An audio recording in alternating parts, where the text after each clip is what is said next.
On my way back from the meadows, as I'm sure you can figure out by now, I'm in the truck, not my car. And I wanted to make sure that I was trying to get Save America over the meadows and Sparkling Volo back to Ohio to get turned out.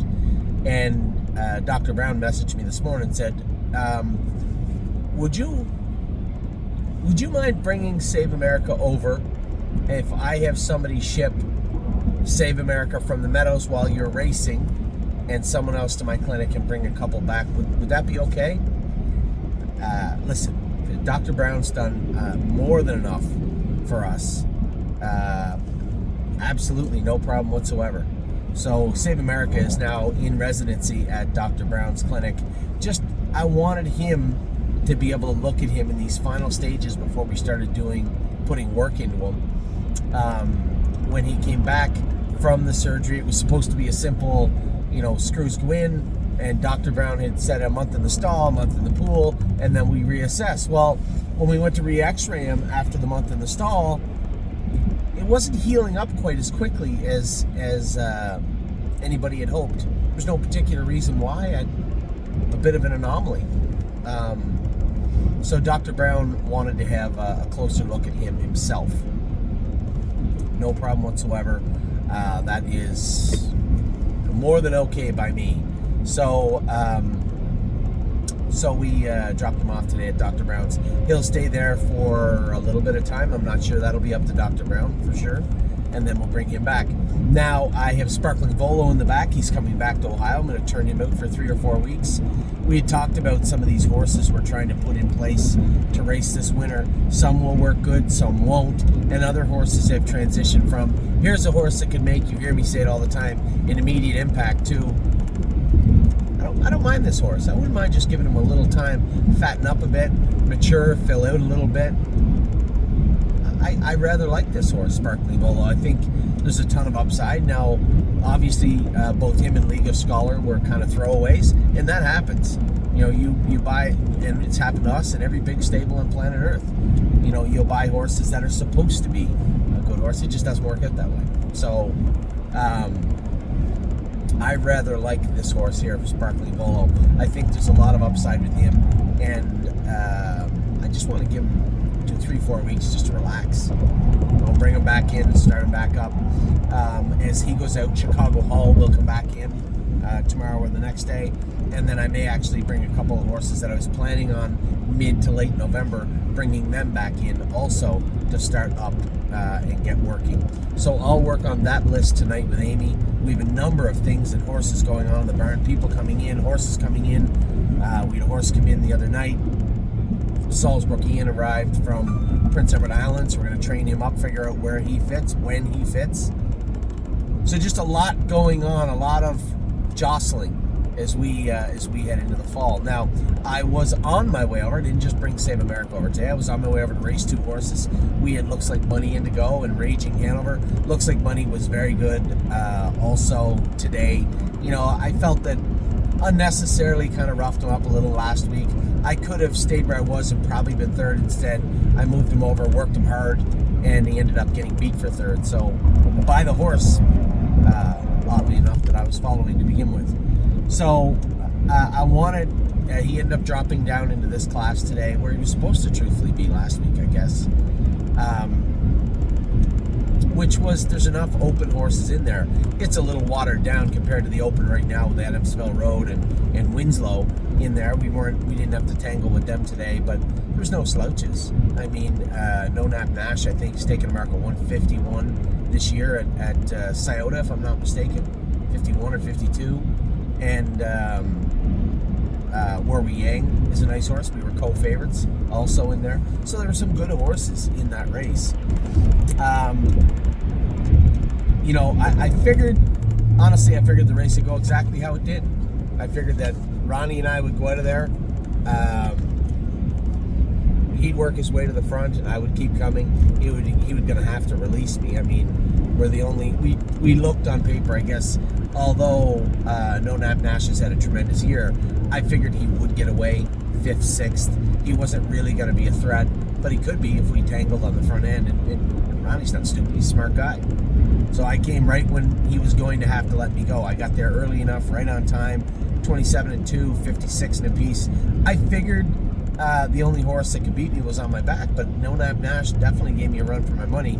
And the syrup horse, Butter and Syrup in the middle, also raced very, very good. Man, I'll tell you what, that Matt Burkholder is having a tremendous year. Crushed in Lexington this year. All his horses are racing good. And he's one of those guys, I know the first time I ever met him, just quiet. He's racing at the fairs, and I was racing at the fairs and racing at Northfield. One of those guys where, you walk by and he kind of looks at you like, did I offend him at some point in his life? Just quiet, just a quiet guy. And I got to know him a little bit, drove some horses for him, and just great people, great people. And I'm really, really happy that they had the year that they had in Kentucky, equaled the world record that we had set last year. With, oddly enough, a small Chapter 7 of their own, and a very, very nice horse. So great job by them all year, and very happy that he wasn't able to beat me today with Looks Like Money. But Money was great. Then we raced Raging Hanover. Mechanically, I'd say we got him to almost 90%. He feels like he's trotting great. Just a real power outage today, and I was a little perplexed as to why. Didn't take long to find out. We scoped him after. A little bit of mucus. He was a little bit of hot. Showed some bruising at the top of his palate, but he really behaved quite well in the post parade for him and in the race. So I was a little curious as to why. But it was what it was. There was some mucus, there was some blood, and a little bit of bruising at the top of his throat. So we do jog him 2 trips warming up. I think we'll just cut that to 1 trip, jogging him 1 trip. And as I said, I was very happy with the way he mechanically went about his work. Just obviously needed to do it about 2 seconds faster. So I think if Tim can work on cleaning that mucus and that little bit of blood up, then we can, we'll be cooking with gas next week, so to speak. I think we're getting to a place where, I can get him a little more forwardly placed and sit with him, but more importantly, maybe at some point get that hood off him, get some of that weight off him, and really turn him back into a more polished version of the Fractious horse that he was before. Showed speed, but wasn't consistently good. Now, Megan had him really good, but that's when they were racing at the Meadowlands, and we went over to the Poconos, and you saw he was a little bit rough, he was a little bit out of gear. Still got the job done, but I really believe that once we turn this horse into a little bit more, as I said, a little more polished horse, that we're going to have a little bit more luck with him. So that's the plan with Raging Hanover. I know there's nothing more I hate than a horse that starts to trot better and go slower, but he had more than enough reason today. So we know what caused today. We just need to mitigate that, manage that, and get him back in next week and keep him moving forward. But as I said, mechanically, I'd say he's somewhere around 90%. At no point today did I feel he was going to make a break. So that's a big thing for a horse like him. So now that we have him mechanically better, we just need to get him to chill out a little bit. I think we can help that also with cutting those warm-ups down from 2 to 1, and just continuing to work on them. So I think we're headed in the right direction. I know it's hard to say that when you finish 6th. We're trying to put up 1s and 2s. I think we're on the precipice of being able to do that now, but it is going to take just a little bit more time. Might be next week, but as I said, I wasn't disappointed with him today. He starts throwing a little more 5s and 6s up, then my mind will change quite quickly. But I wasn't actually disappointed with the work that Raging Hanover did today. So we had a 1st and a 6th. We got Save America over to where we needed for him to be. Right now, we got Sparkling Volo headed to the field. We have a few horses coming out of the field. I was at the barn today, went with a couple of horses. I went with History Hanover today. He is, well, I don't know why we'd be shocked. Very gifted trotter. Him and Cirrus, a couple of the homebreds that I saw trotting along, were really moving along nicely. And as I said to everybody today, I had a little quiet team meeting with Jason and Amy, and we'll tell the rest of the riders tomorrow. I want to see the horses that were Lexington, Ohio, and homebreds that came in at that point start going in groups the right way of the track, sprinting them along a little bit. See, what happens is you put about a month of just jogging into them, and they don't know how to go any faster. So you really have to start pushing them and pushing them, pushing them. You don't want to work them too hard. It's a little early in the year to be doing that, but you can get them moving in the right way of the track, at least to start showing them that group mentality.